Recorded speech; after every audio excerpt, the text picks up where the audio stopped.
Sa simple pagtulong mo, mayroong buhay na naisasalba, mayroong pamilyang umaangat. The Senate is now constituted. At ito ang mismong Chinese Coast Guard na napakinggan ni PBBM. 6 na milyong balot ang gagamitin. Sa A to Z, kumpleto tayo.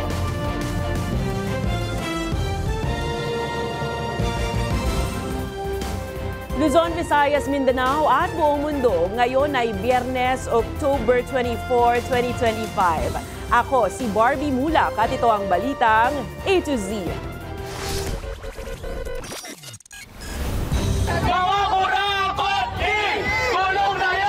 Tanggapan ng ICI, sinugod ng mga ralihista. Kanilang reklamo, wala pa ring napapanagot sa flood control scandal. Ex-Congressman Saldico, posibleng mapabilang sa unang batch ng mga mambabatas na kakasuhan sa flood control scam ayon sa Ombudsman. Dating Senate President Juan Ponce Enrile, pinawalang sala ng Sandigan Bayan sa mga kasong graft kaugnay sa pork barrel scandal. Gigi Reyes at Janet Napoles absuelto rin. Pangulong Ferdinand Marcos Jr. tutungo sa Malaysia para sa ASEAN Summit. Mga sementeryo sa Marikina, ininspeksyon ng pulisya bago ang dagsa ng mga tao ngayong undas. Zoe Broadcasting Network Incorporated, Light TV at A to Z nag-uwi ng awards para sa child-friendly content. At sa balitang showbiz, all-time favorite noontime program na It's Showtime, nagdiwang ng 16th anniversary.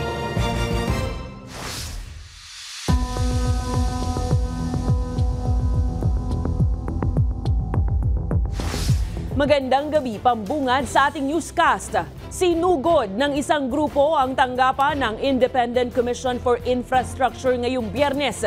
Bit-bit ang pagkadismaya. Saan nila'y walang usad na investigasyon ng komisyon. Samantala, ininspeksyon naman ng ICI at DILG ang mga seldang pagkukulungan ng mga mapatutunayang guilty sa korupsyon sa infra projects. Ang balitang A to Z hatid ni Naomi Almohano. Kinalampag ng grupong People Surge ang gate ng Department of Energy Biyernes ng umaga. Ang sadya nila, ang tanggapan ng Independent Commission for Infrastructure o ICI. Bit-bit ng mga ralihista ang pagkadismaya dahil wala pa rin anilang nakukulong at nananagot hanggang ngayon sa mga maanumalyang flood control projects kahit anila. Nariyan na ang mga patunay. Ilang buwan na raw kasi ang nakalilipas pero ni isang nasasangkot, malaya pa rin.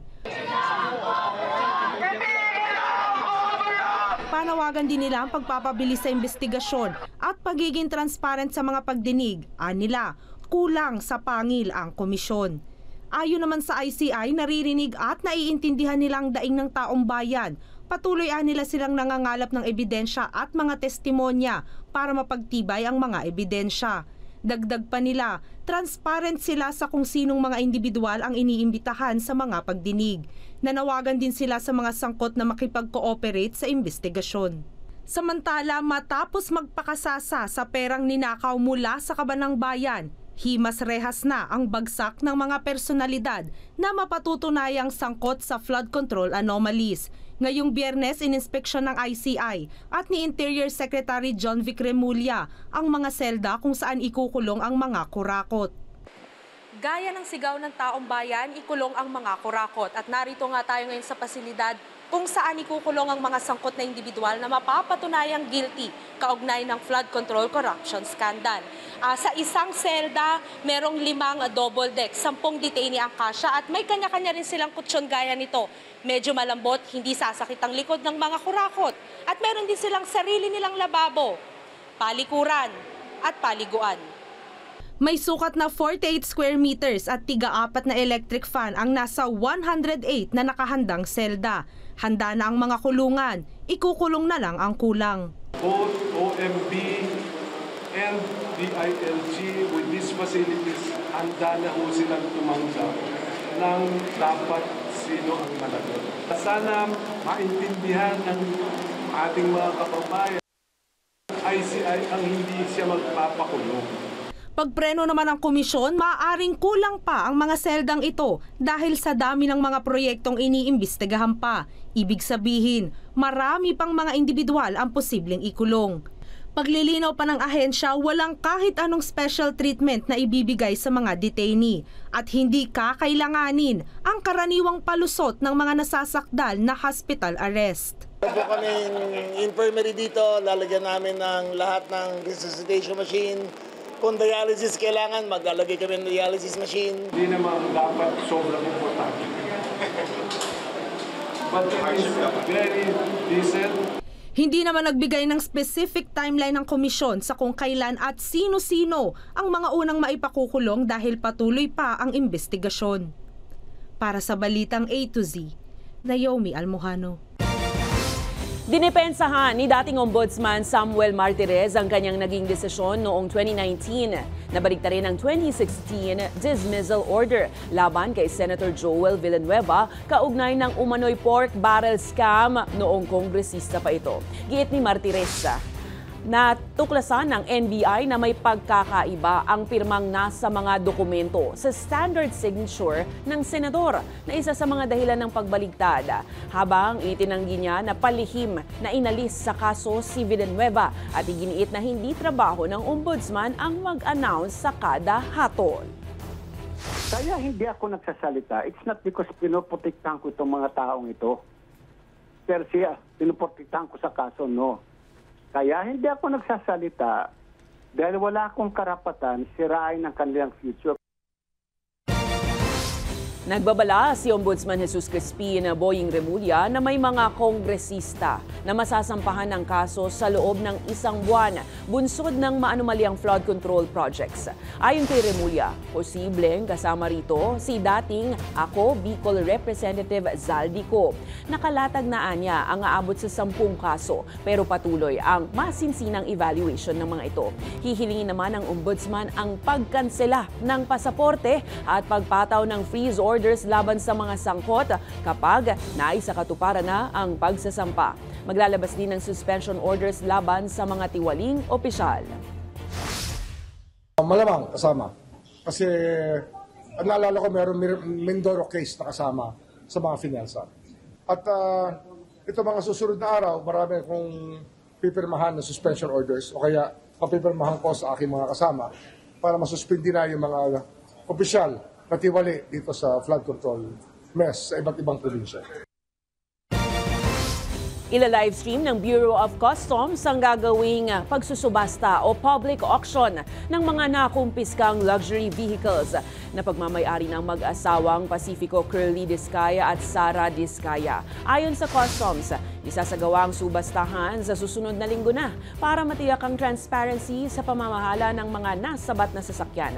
Kabilang din sa auction ng ilang high-end cars na kinumpiska sa mga operasyon kontra smuggling. Lubos namang hinihikayat na ahensya ang publiko na subaybayan ng livestream sa kanilang official social media page.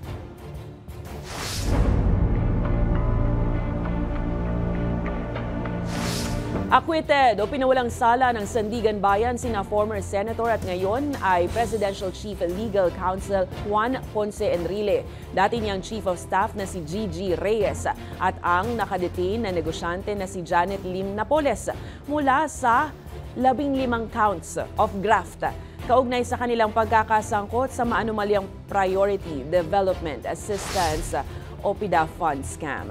Sa isang unanimous decision na inilabas ng Sandigan Special 3rd Division, sinabi nitong hindi napatunayan ng prosekusyon na guilty sa pagkakasala ang mga akusado.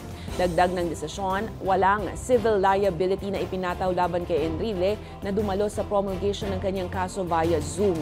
Gayunpaman, pinatawan naman ng civil liability si Napoles kung saan obligado na siyang magbalik ng mga perang ninakaw na nagkakahalaga ng milyong-milyong piso sa Bureau of Treasury. Miyak naman sa tuwa si Reyes nang marinig ang hatol.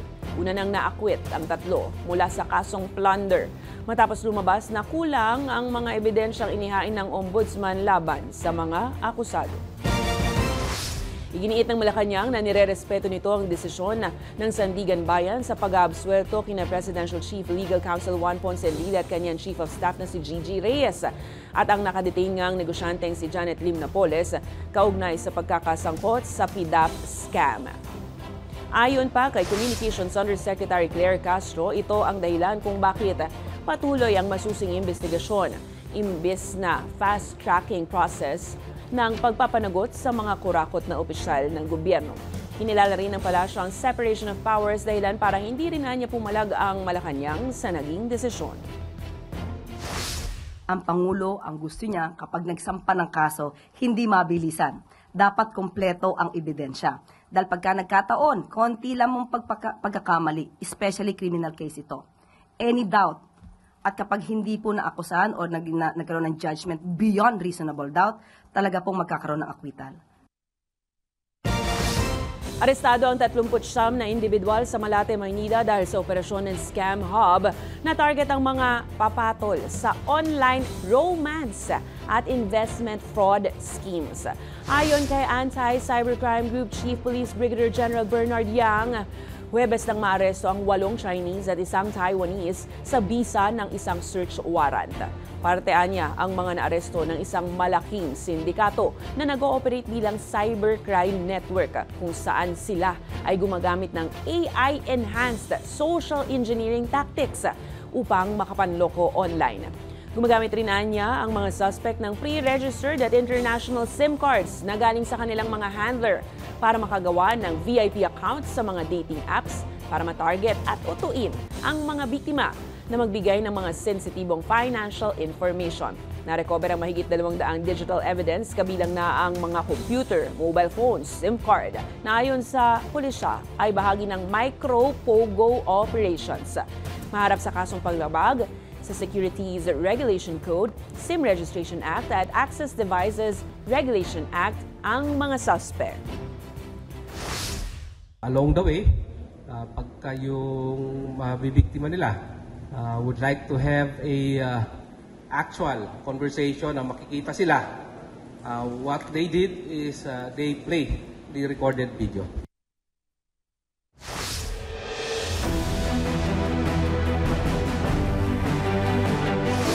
Biyahe patungong Kuala Lumpur, Malaysia si Pangulong Ferdinand Bongbong Marcos Jr.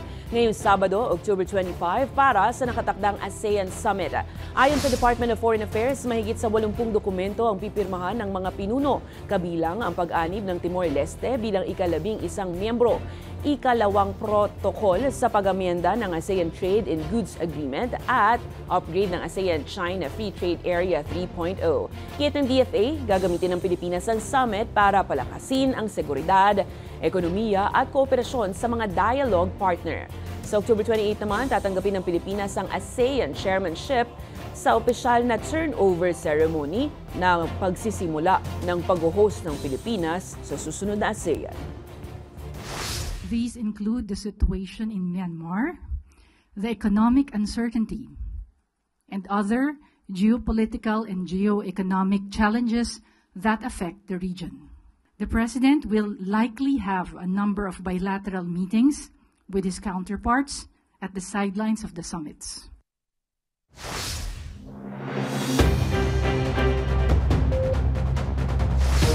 Abiso sa mga mag-wellness break o maaga ang SEM break, magpakarga na po dahil inaasahan ng pagkakaroon ng taas presyo sa produktong petrolyo sa susunod na linggo. Batay sa Energy Department at sa 4-day trading ng Mine of Platts Singapore o MOPS. Maglalaro sa humigit kumulang 30 centavos ang dagdag sa kada litro ng gasolina. Humigit kumulang 80 sentimos naman ang itataas sa kada litro ng diesel at kerosene. Bunsod ang pagtaas ng mas malakas na refinery demand kaya nagkaroon ng counter-seasonal na bawas sa US crude inventory. Sumirit din ang presyo ng langis dahil sa panibagong banta ng US sa mga kumpanya sa Russia kaugnay ng digmaan sa Ukraine. Kaya nga po sa mga motorista, tipid-tipid na rin at magpakarga po.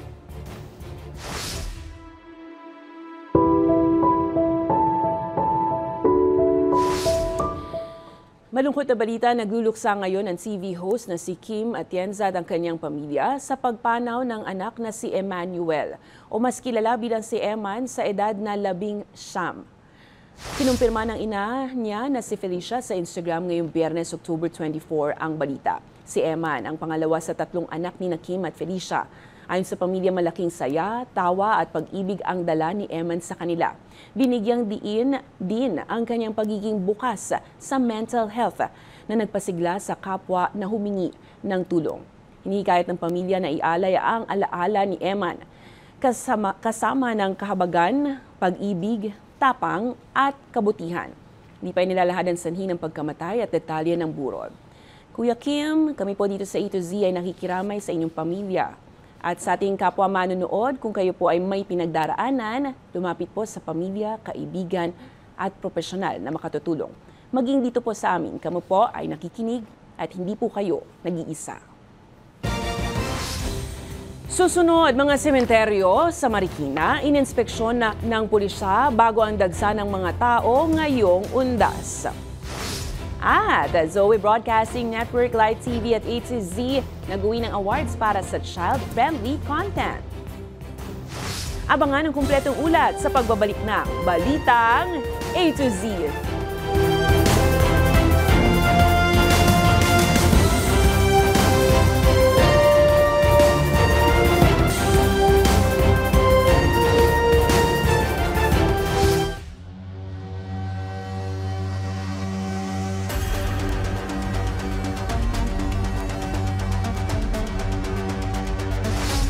Nagkaroon ng maliit na pagsabog ang Bulkang Canlaon pasado alas 8 ng gabi ngayong Biyernes. Ayon sa PHIVOX, nagdulot ito ng 2,000 na metrong taas ng volcanic plume at kalaunan ay ash fall. Gayunpaman, nananatili sa alert level 2 ang naturang bulkan. Pero paalala ng ahensya sa publiko na nasa lugar, huwag pong lumapit sa bulkan at manatiling alerto na may kaakibat na ibayong pag-iingat.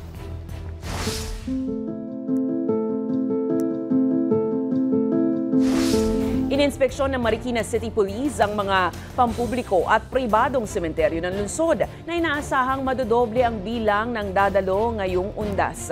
Mas mapapaaga naman ang pagpapatupad ng one-way scheme sa Bonifacio Avenue. Ang Balitang A to Z ni Kim Salinas.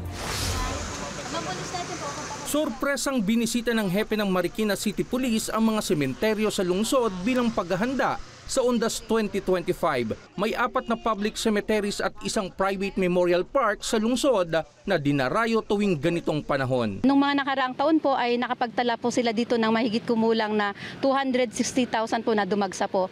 But we're expecting na madodoble po yung numero ngayong taon. Nakahanda na ang mga tauhan ng PNP at lokal na pamahalaan, gayon din ang security personnel ng Loyola Memorial Park. Barangay Peacekeeping Action Teams po natin na mayroon pong bilang na 267. Sila po yung mag-augment po sa ating kapulisan na nasa 184 po. Kasi mayroon po tayong tinayong 13 na PADS po yung Police Assistance Desk po natin. Meron po tayong i-deploy ng mga around 70 na security guards natin. 24 hours po yan sila naka-duty sa entrance, sa exit, and then sa vicinity po ng Loyola.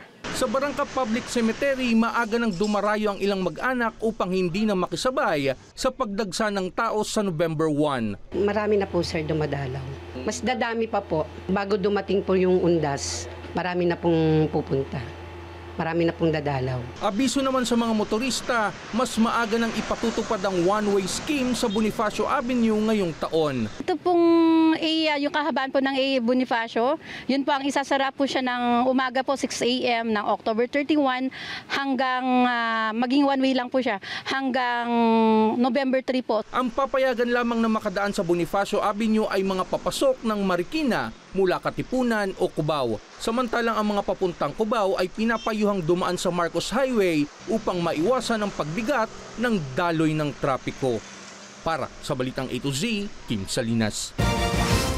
Nananatili namang normal pa rin ang presyo ng mga bulaklak sa labas ng Loyola Memorial Park sa Marikina City, isang linggo bago ang undas. Pero ayon sa mga nagtitinda, asahan na po na magmamahal ang presyo nito pagsapit ng Martes, October 28 dahil nga sa inaasahang pagtaas ng demand sa harap ng supply ng bulaklak. Ilang araw bago ang pagsapit ng araw ng mga patay. Maglalaro sa 20 hanggang 50 pesos ang posibleng itataas ng mga ito.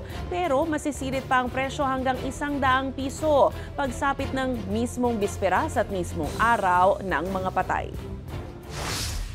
Yung 100, siguro po mga maabot 120, ayun 250 po yung 200, tapos yung 300 po nagti-350. Ito pong tagpa 500, nagiging 700. Sa kandila po, di po kami tumataas. Yung ganito pong vigil, 25 po. Tapos yung ganito pong may lalagyan, 150 po. 3 days po to.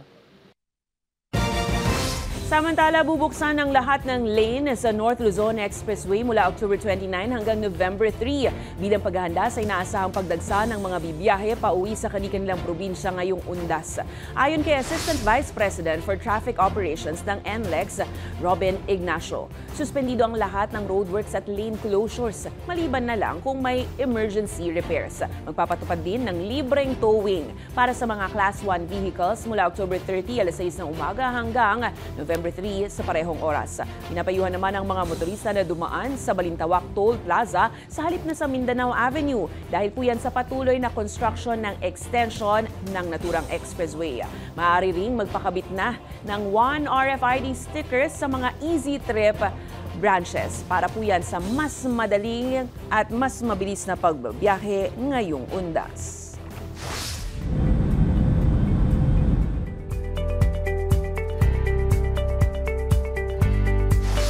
Muling nakararanas ng matinding pag-uulan ngayon ang Valencia, Spain na nagpapaalala sa mga residenteng binagsakan ng matinding baha noong nakaraang taon. Marami sa mga nakaligtas ang patuloy na nakikipaglaban sa post-traumatic stress disorder o PTSD matapos ang trahedyang nagdulot ng malawakang pinsala at pagkasawi ng mga residente.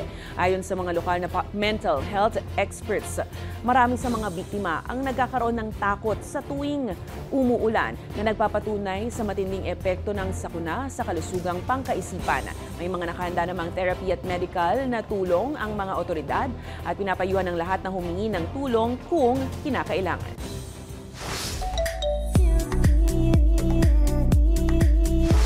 Nagsimula na nga ang selebrasyon ng Kapaskuhan mula nang sumapit ang Burr Months. Kaya naman, nauna na ang isang kilalang mall sa Taguig City para sindihan at simulang pailawan ang kanilang giant Christmas tree. Present sa event ang ilang celebrities gaya ni na Miss Universe Philippines 2023 Michelle D, Rian Ramos at Tim Yap.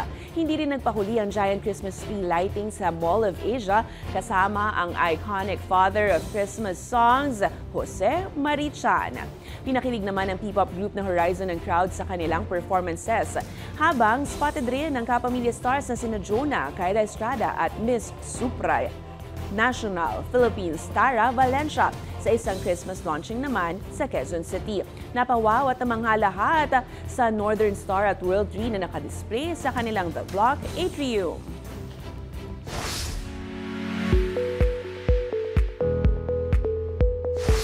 Pinarangalan ng National Council for Children's Television ng ZBNI at ang A to Z channel dahil sa patuloy na pagtataguyod ng child-friendly content.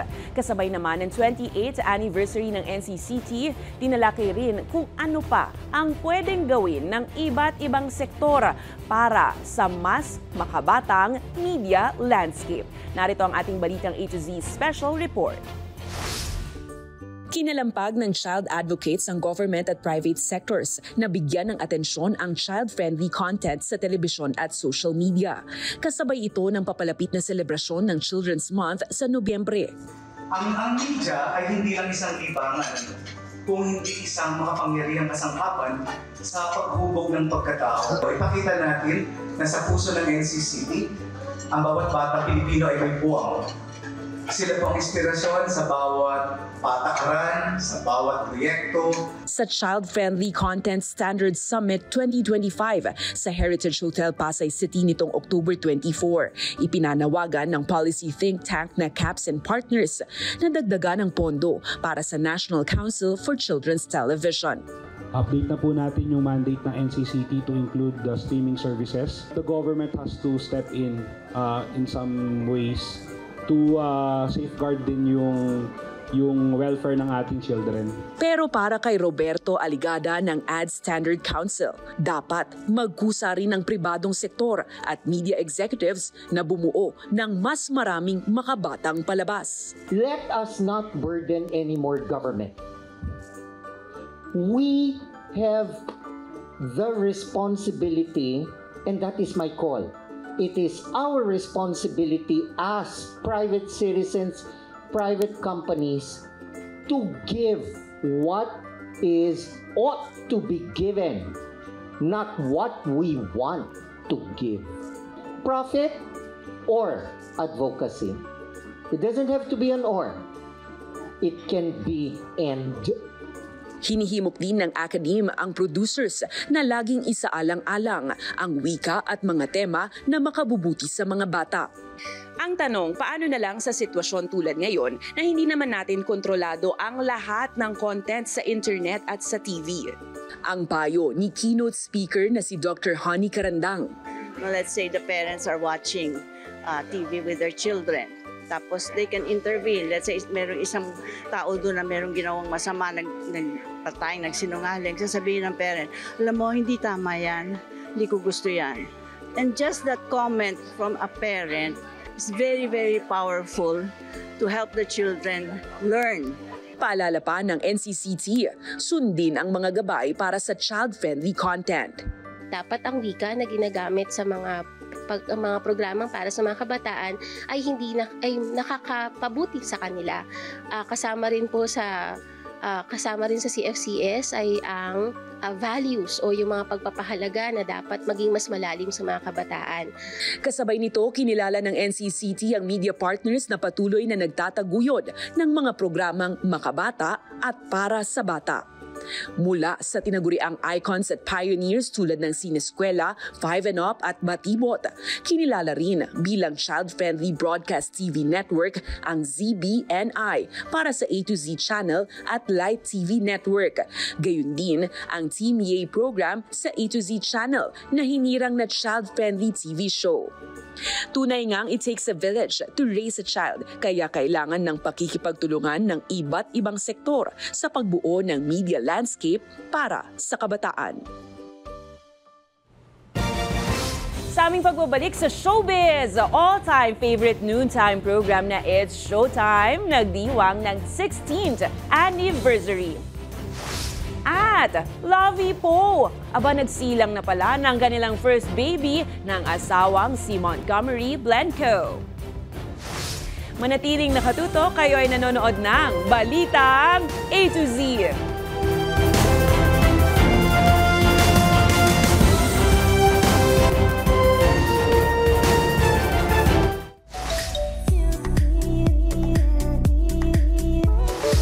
It's Sweet 16 para sa all-time favorite noontime show of this generation, ang It's Showtime na nagdiwang ng kanilang 16th anniversary. Samantala, welcome to the motherhood, Lovey Po. Matapos nang magsilang ng kanilang first baby ni Monty Blanco. Makichika sa Balitang A to Z Showbiz ni Lane Garcia. From unforgettable performances to trending moments, malayo na nga ang narating ng mas pinalakas at mas pinatatag na programang It's Showtime na nag-celebrate ng kanilang 16th anniversary ngayong Biyernes, October 24. Grabe, 16 years na tayo, madlang people. Since day 1, naku po, happy anniversary! Cheers sa 16 years na taon at syempre sa darating pang mga taon. Syempre magkakasama pa rin tayo, mga people!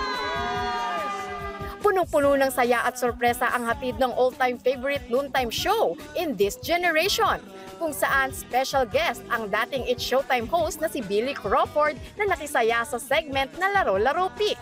Umabot ng 400,000 pesos ang jackpot prize na napalalunan ng maswerteng contestant. Habang napa-throwback naman ang one of the host, Jukes Hugueta, sa kanyang IG sa masasayang alaala kasama ang dating co-host ng noontime show na full of happy memories. Matatanda ang October 24, 2009 nang magsimulang umere ang kapamilya noontime show na It's Showtime mula sa original na Showtime. Ilan lang naman sa mga sikat na segment na pinauso at pasabog ng award-winning programa na kasalo ng pamilyang Pilipino tuwing tanghali over the years ang Sine Mo To, Kaloka Live, ang favorite tawag ng tanghalan at ang inaabangang taunang magpasikat, Lovie in her mommy era. Samantala, isinilang na ng aktres na si Lovie Po ang panganay na anak nila ng British film producer na si Monty Blanco. Sa Instagram, proud na flex ni Lovie sa unang pagkakataon ang kanyang newborn baby habang karga-karga ito. Matatanda ang unang ibinalita ng aktres ang kanyang pagbubuntis noong Setyembre sa pamamagitan ng isang photoshoot para sa isang clothing brand. Congratulations, Lovie! Para sa balitang A to Z Showbiz, Lane Garcia.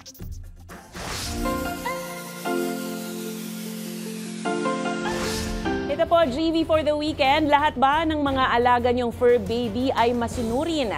Mahilig din bang magdala ng saya sa inyong mga tahanan? Panoorin ang nakaka-GV na video. Singililing, gililing, gililing, gililing, gililing, tanggalalang, tanggalalang, tanggalalang, galalang, galalang, tanggalalang, galalang. Singililing, gililing, gililing, gililing, gililing. Kung kayo ay may kwentong kakaiba, mga kwento ng pag-ibig o storya ng inspirasyon at pag-asa, maaari nyo itong ibahagi. Sumali sa ating Facebook group na Balitang A to Z, panoorin ang replay ng ating programa at sundan ang ating social media pages, hanapin ang Balitang A to Z. Ang ating pabaong quote of the night ngayong Biyernes ay mula sa aktres at advocate na si Mariska Hargitay. Ayon po sa kanya, nangangailangan ng panahon ang paghilom at isang matapang na hakbang ang paghingi ng tulong. At bago tayo mag-extra, muli magpapasalamat lang po tayo mula sa amin dito sa A to Z channel at sa ZBNI at Light TV. Salamat po sa pagkilala na ipinaabot ng NCCT. Kaisa niyo po kami sa pagtataguyod ng child-friendly content at sana nga mas marami pa yung magawang child-friendly content sa social media at sa telebisyon. At yan po ang mga balita at impormasyon, mga kwentong may dalang inspirasyon na tinutukan ng Balitang A to Z. Ako po si Barbie Mulak, maging maalam, makialam. Magandang gabi sa iyo, Pilipinas. Happy weekend!